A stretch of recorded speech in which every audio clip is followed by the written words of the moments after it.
Hello and welcome to this podcast hosted by the Boys Turner Employment Group. This episode is being recorded at our HR conference on achieving sustainable workforce productivity, and the aim is to give you an overview of the talking points and issues that were raised. My name is Andy Whittaker. I'm a director in the employment group at Boys Turner, and you're going to hear me getting the thoughts of some of the main speakers at the conference.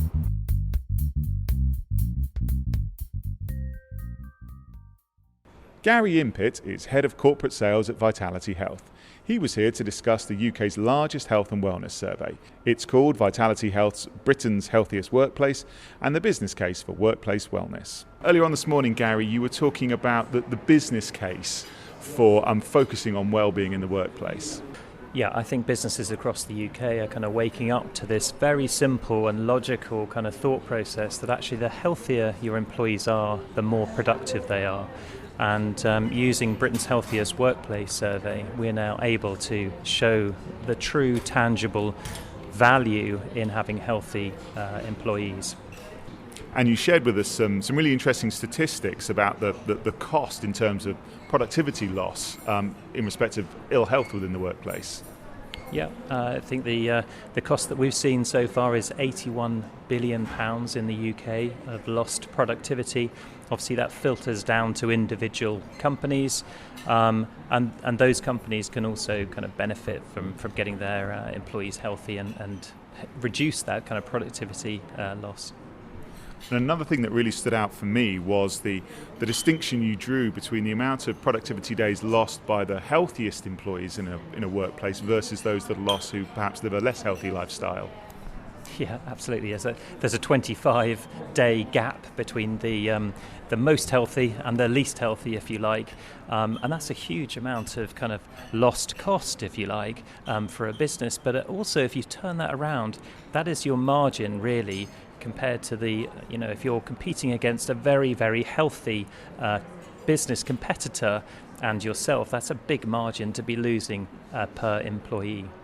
One of the other things that I picked up from your talk was the challenges in getting employees to maybe focus on wellness, where there's barriers to entry as far as actually obtaining or making best use of wellness opportunities that are there for them versus just relying upon healthcare as a short-term fix. Even if you know that you should be doing something healthy, we know as individuals we don't do it. And as you mentioned, there's a number of barriers that stop us doing that. One is that we think we're over-optimistic. We're over-optimistic about our health. We think we're healthier than we are. A second is really, how do you quantify? If I run every day, if I go to the gym every day, what does that mean to me? Do I get an extra 10 years of life? Or what does it really mean? It's very intangible. So that's the two tricky kind of barriers to overcome. And then the kind of final piece is that actually we're simple creatures. We actually want a reward at the end of the day. We want to be rewarded for doing the right thing, even if we know it's the right thing for us anyway. So why shouldn't employers just look to introduce a whole host of initiatives and hope for the best? Yeah, I think employers have done that over the last sort of 10 years or so, as we kind of, or as employers have fumbled their way through to trying to find the right route. What is important actually is it's important to have a host of initiatives in place because we're all unique and we all buy into different elements, but it's also important to structure those in a way that are very visible to employees under perhaps an umbrella health and wellness plan within the business, and that the culture of the business is to be one of a healthy population. So those are the key elements that a business needs to look at when they're developing a health and wellness plan. Gary Impett from Vitality Health, thanks very much. Thank you, thanks. That was Gary Impett, Head of Corporate Sales at Vitality Health. Geraldine Joaquim is a clinical hypnotherapist. Her field of expertise is how organisations can recognise sleep as a foundation for wellbeing and support their employees in getting a good night's sleep. Geraldine led a session on the subject. And one of the things that you picked up on is the importance of people being mindful of their own natural rhythm. So you spoke a little bit about circadian rhythms and also ultradian rhythms. So starting with the first, circadian rhythms, can you explain a bit more about that and how that affects us? Yeah, sure. So the circadian rhythm is it's a 24-hour rhythm that happens obviously over a 24-hour period, and it really dictates when your body is going to feel tired, ready to go to sleep, when it's going to be hungry, when you've got natural energy bursts. And then within that you have these shorter ultradian rhythms which last between sort of 90, 120 minutes. They typically are a period of activity and a short period, around 20 minutes of rest. And they fit within that circadian rhythm, so they're a repeating cycle that goes on throughout that 24-hour period. So from an employer's perspective, one thing that you could do is look to encourage your employees to recognise their own rhythms and establish and work towards more of a routine in their daily lives. Yes, absolutely. And it is really about education. This is about giving your employees the tools that then they can go and self-manage in their own lives. Nobody's expecting your employer to kind of stand over you at that moment when you need to go to sleep or when you're going to eat or when are you going to exercise. So taking into account the rhythms that we've been speaking about, it seems like it would be a good idea for employers to recognise that and to allow periods of rest for employees, or to recognise that and build that into people's day, to have some downtime. There have been rather unscientific studies into the benefits of having a rest in the day, and certain studies have found that if you allow your employees to have a short nap of around just 20 minutes, you can increase productivity by up to 30%. So in anyone's books, that's quite a good return on that short investment of allowing them to have a small sleep. And there are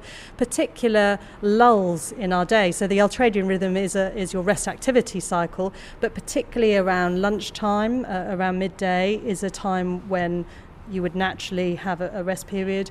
Well, Geraldine Joaquim, thank you very much. Thanks a lot, Andy. Lovely talking to you. I'm now speaking to Barry Stanton, who is head of group for the employment group at Boyce Turner. You've been talking this morning about options for perks that can be offered by different employers. What are the most unusual ones that you've seen, or more common ones that are being used more often these days? So, and it seems that there's a lot of perks out there. So we have people taking unlimited holiday, sabbaticals, but then some of the more unusual ones would be paternity leave. So when you have a new pet, you can take the first week off to look after the pet, or having a life coach or a life concierge to help you organise running your children around, or maybe a party. So lots of perks. But what they really have to do is they have to speak to the employees that you have and deal with their issues and make their life easier for them. So ultimately it's about adding value for the employee while they're in the workplace. Absolutely. If the employee feels that the perks are relevant to them, then they're going to be more engaged and probably stay with the employer longer and help retention for the employer. And finally, Barry, you mentioned earlier about a brand refresh for the employment group and our focus now on providing solutions for our clients. Yes, Andy. We've had, for many years, we've provided a service, but we want to see ourselves and be perceived as providing solutions to the HR community. So not just pure employment law, but the wider community. So we have HR consultants, so we have a consulting solution that can provide HR solutions, and not just within the narrow confines of what one might perceive as being a consultant's role, but we have a very wide range of consultants to help there, a training academy and coaches to help businesses help their employees progress and develop, but also team coaches to help businesses drive productivity through the team. So we've got a new brand that we're using to communicate that to our clients. Yes, Andy, that's right. It's now called BT HR Solutions, and it has its own microsite. I'm now with Emma O'Connor, the head of training for the Boyce Turner Employment Group. And Emma, your presentation earlier this morning was all about taking a fresh look at fairness within the workplace. Yeah, absolutely. I think we've become too focused really on the law and our legal obligations and really looking at fairness as a tick box exercise. And what I really wanted to show is that if we take a step back and look at fairness for the whole employee population, that really we can get our employees more engaged and more productive. And there's a business case for doing this, isn't there? Yeah, absolutely. A less engaged workforce, a less productive workforce costs your business. Costs your business economically, but not just that. When you have employees that are disengaged, it can lead to conflict within the workplace, and as a result of that, and if we don't manage these conflict situations effectively, we can run the risk of claims. And I discussed as part of the presentation this morning how claims in the Employment Tribunal are on the rise, and the economic consequences of that as well. Now, as much as we don't want to be hidebound by the law, we also need to be mindful of initiatives that the government's taking, either whether it be by imposing statutory provisions or requirements, or just looking into new codes of practice. So what sort of things are on the horizon as far as that's concerned in promoting fairness in the workplace?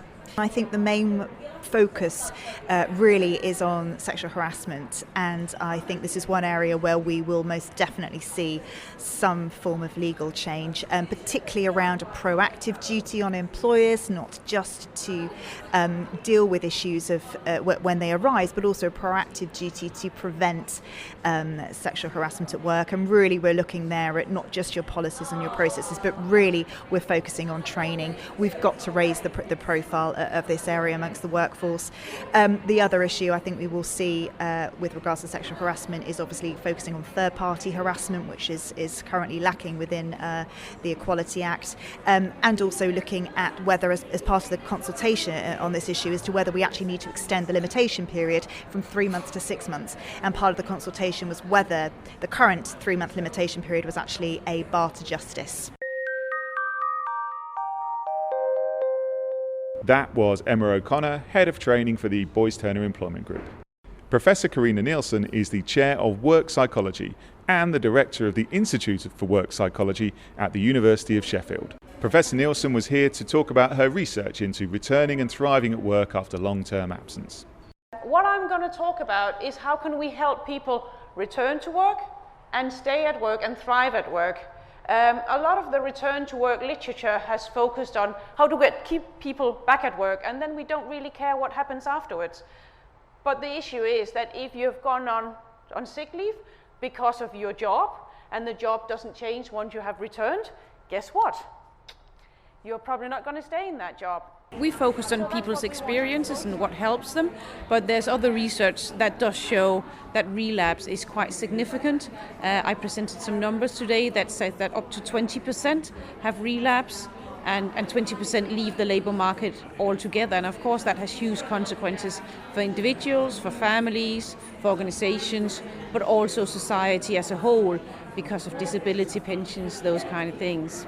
During the course of your presentation, you referred to the IGLOO framework that you and your colleagues have come up with. Could you explain a bit more about that? Yeah, so at the core of the IGLOO framework is it's two basic arguments. What we are saying is that when you look at what supports people stay and thrive at work, you need to understand the factors that influence, that help people, both at the workplace but also outside the workplace. And you need to be looking at 5 different levels. So if we take the workplace as an example, you need to understand what people bring to the workplace, what kind of resources do they have, how good are they, for example, at shaping their job in a way that helps them stay at work. At the group level, do they have supportive colleagues? At the line manager level, does their line manager understand how to support employees, what kind of work adjustments are needed? At the organizational level, what kind of HR policies are in place to support? Can you get counseling? Do you have access to counseling? And at the national level, what are the attitudes and what are the policies in place? For example, with respect to sickness absence, what are the laws? What is the support that are at the societal level? So it's basically looking at what's inside and outside work at all these 5 levels. And another key issue that I picked up on as well was the importance of a line manager in this process, and how, obviously, depending on how supportive or how much buy-in you have from the manager will most likely impact upon how successful that return to work process might be.